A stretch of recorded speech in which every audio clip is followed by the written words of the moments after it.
Good morning, children. Welcome back to this beautiful platform of Anand Prakash Education Academy. I am Chanda Bansal, Director of Anand Prakash Education Academy.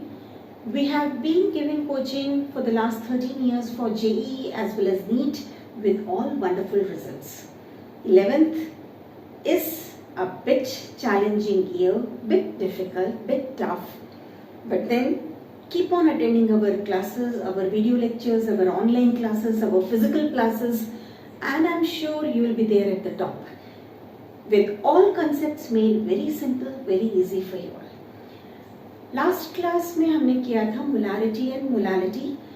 जैसे concentration को express करने के लिए different terms होते हैं, उसमें एक term है मोलारिटी, अनदर इज मोलालिटी. हमने ये देखा था कि हम किस तरह से उसको इंटर कन्वर्ट कर सकते हैं. अब थर्ड वाला जो हमको कंसंट्रेशन में करना है दैट इज नॉर्मैलिटी. ये भी इम्पॉर्टेंट एंड बहुत इंटरेस्टिंग टॉपिक है. नॉर्मैलिटी का मतलब क्या होता है? एक तरीका है कंसंट्रेशन को रिप्रेजेंट करने के लिए. नॉर्मैलिटी है strength upon equivalent weight. Normality होती है स्ट्रेंथ अपॉन इक्विवेलेंट वेट. अब स्ट्रेंथ का मतलब क्या होता है?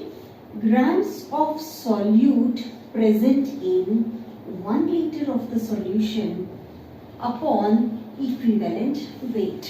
Grams of solute present in 1 liter of the solution upon equivalent weight. इसमें आपको समझना है कि इक्विवेलेंट वेट क्या होता है. As a definition, equivalent weight is the weight of an element which combines with 1 part by weight of hydrogen, 8 parts by weight of oxygen, or 35.5 parts by weight of chlorine. अब ये बहुत complicated लग रहा होगा आपको.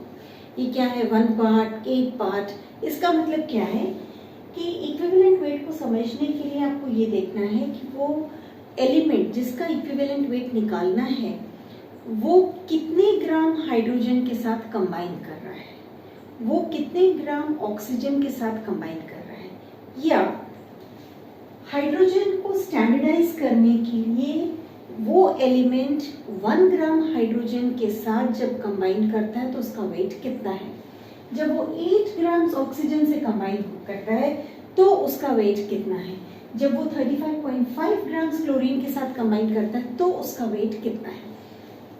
इसको देखने के लिए let us take an example of magnesium. Suppose magnesium combine कर रहा है हाइड्रोजन से, ये बना रहा है MgH2 और ये रिएक्शन बैलेंस्ड है. इस रिएक्शन में आप देखोगे कि मैग्नीशियम का जो एटॉमिक वेट है वो कितना है? 24. अब मैग्नीशियम का इक्विवेलेंट वेट हमको निकालना है, तो as per this 2 grams of hydrogen कितने ग्राम मैग्नीशियम से कंबाइन हो रहा है? 24 ग्राम्स.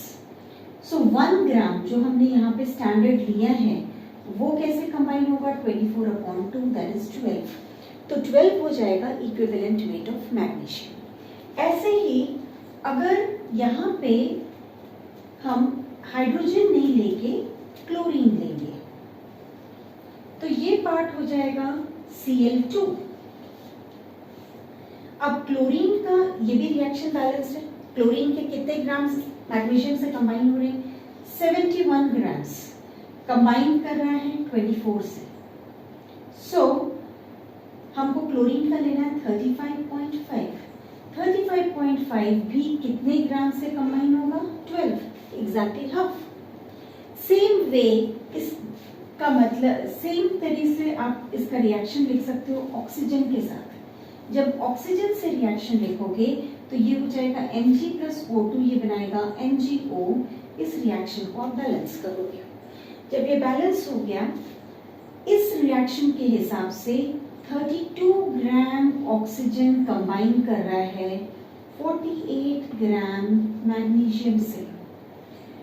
तो as per this that is as per generalization of definition 8 grams combine करेगा 48/32 इंटू 8। सो ये भी क्या हो जाएगा 12। मीन्स इक्विवेलेंट वेट मैग्नीशियम का कितना है? आप इन तीनों में से जिससे भी रिएक्शन करोगे इसका मतलब क्या है? मैग्नीशियम का इक्विवेलेंट वेट 12 है। सो एज अ फॉर्मूला आपको याद रखना है कि इक्विवेलेंट वेट अलग अलग कंपाउंड्स का डिफरेंट तरह से निकाला जाता है। मैग्नीशियम एक एलिमेंट है, सो एलिमेंट के लिए इक्विवेलेंट वेट क्या होगा? Atomic weight upon valency. आपको सब एलिमेंट्स की वैलेंसी पता होनी चाहिए। सो एटॉमिक वेट मैग्नीशियम का 24 है, इसकी वैलेंसी 2 है तो 12 है। हमको बार बार रिएक्शंस लिखने की जरूरत नहीं है, सिर्फ आपको देखना है कि वो फॉर्मूला कौन सा अप्लाई हो रहा है। अब इक्विवेलेंट वेट ये हो गया एलिमेंट। सपोज कोई एसिड है, उसका आपको इक्विवेलेंट वेट निकालना है तो वो हो जाएगा molecular mass upon basicity. Basicity का मतलब क्या होगा? Number of replaceable hydrogen atoms. जैसे H2SO4 का हमको इक्विवेलेंट वेट निकालना है, वो क्या हो जाएगा?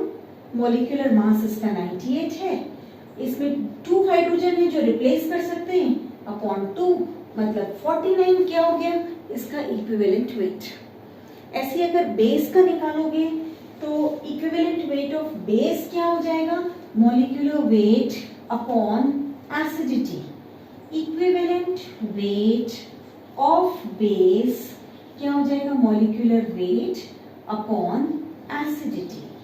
एसिडिटी का मतलब होगा नंबर ऑफ रिप्लेसेबल हाइड्रोक्साइड।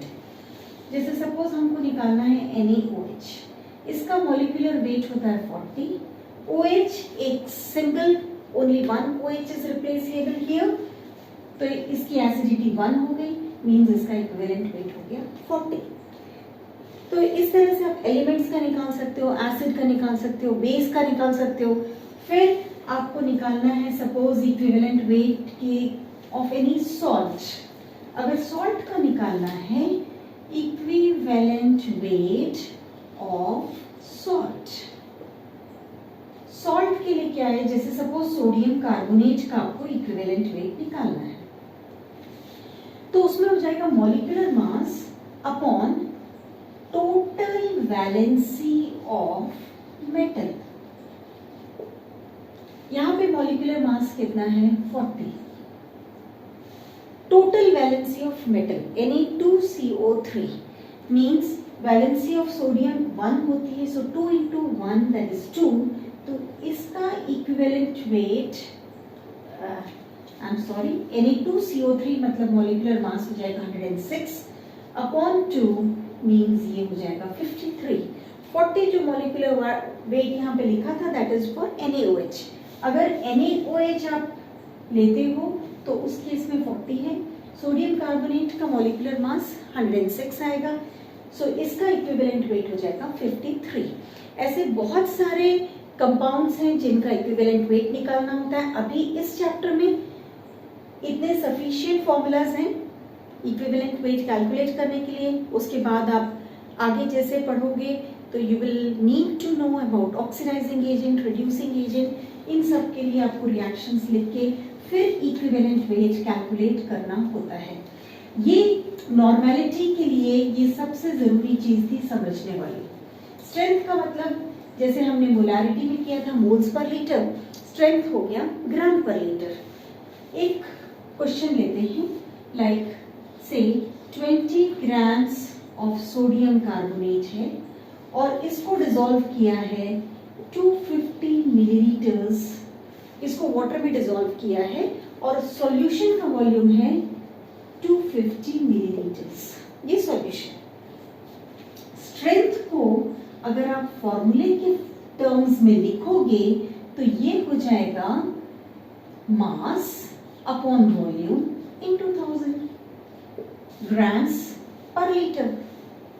ये फॉर्मूला हो गया, इक्विवेलेंट वेट का फॉर्मूला अभी हमने डिस्कस किया है।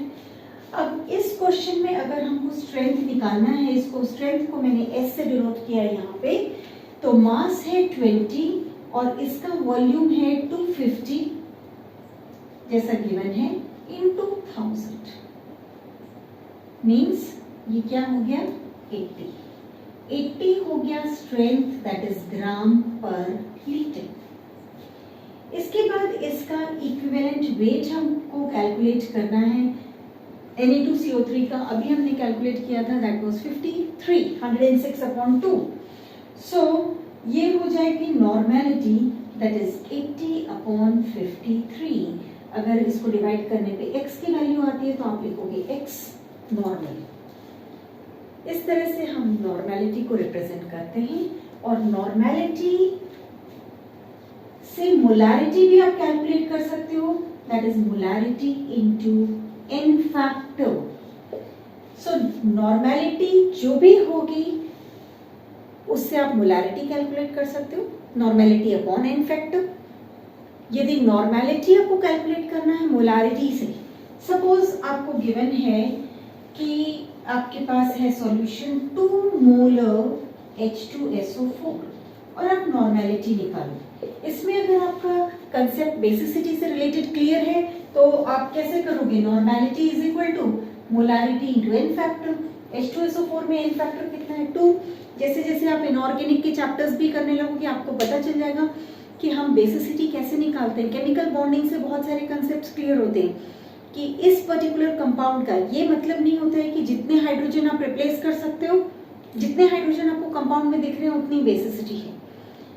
ऑक्सी एसिड्स और फास्फोरस में एक्सेप्शंस हैं, इसलिए आपके पास एक क्लियर कट डिस्क्रिप्शन होना चाहिए, क्लियर कट व्यू होना चाहिए, कंसेप्ट होना चाहिए कैसे आपको बेसिसिटी निकालनी है, कैसे आपको एसिडिटी निकालनी है।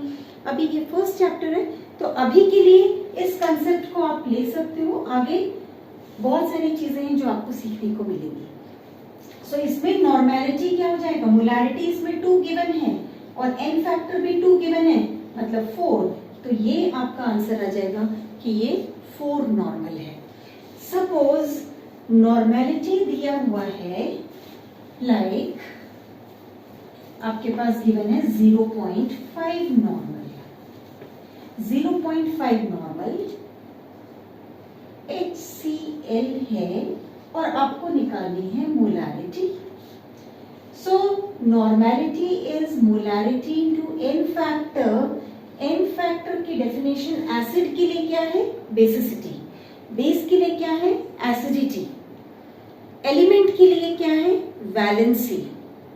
सॉल्ट के लिए क्या है, टोटल वैलेंसी ऑफ मेटल। जितने पॉइंट्स हमने इक्विवेलेंट वेट में डिस्कस किए थे वो सब आ जाएंगे n फैक्टर।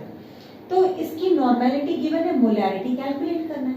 अब HCl की बेसिसिटी 1 है, जब HCl की बेसिसिटी 1 है तो ये हो जाएगा 0.5/1, मतलब इसकी मोलारिटी और नॉर्मेलिटी दोनों क्या है, सेम। ठीक है, ऐसे हम बहुत अच्छे क्वेश्चंस करेंगे नेक्स्ट क्लास में। नॉर्मेलिटी का कंसेप्ट होपफुली आपको समझ में आया है। सो तीनों चीजें, इनसे इंटरकनेक्टेड क्वेश्चंस हमको सॉल्व करने हैं, मोल फ्रैक्शन भी करना है। So keep watching these video lectures, try to practise. Implementation बहुत ज़रूरी है, जितने ज़्यादा क्वेश्चंस करोगे उतने कंसेप्ट्स इजीली आपको समझ में आएंगे, उतना आप आगे बढ़ते जाओगे, उतना सब्जेक्ट में ग्रिप आपकी डेवलप हो जाएगी। सो keep watching our video lectures, like the channel, subscribe the channel, press the bell icon so that you get the notifications for all the video lectures which are going to be uploaded, which are going to be there. So till then, thank you so much.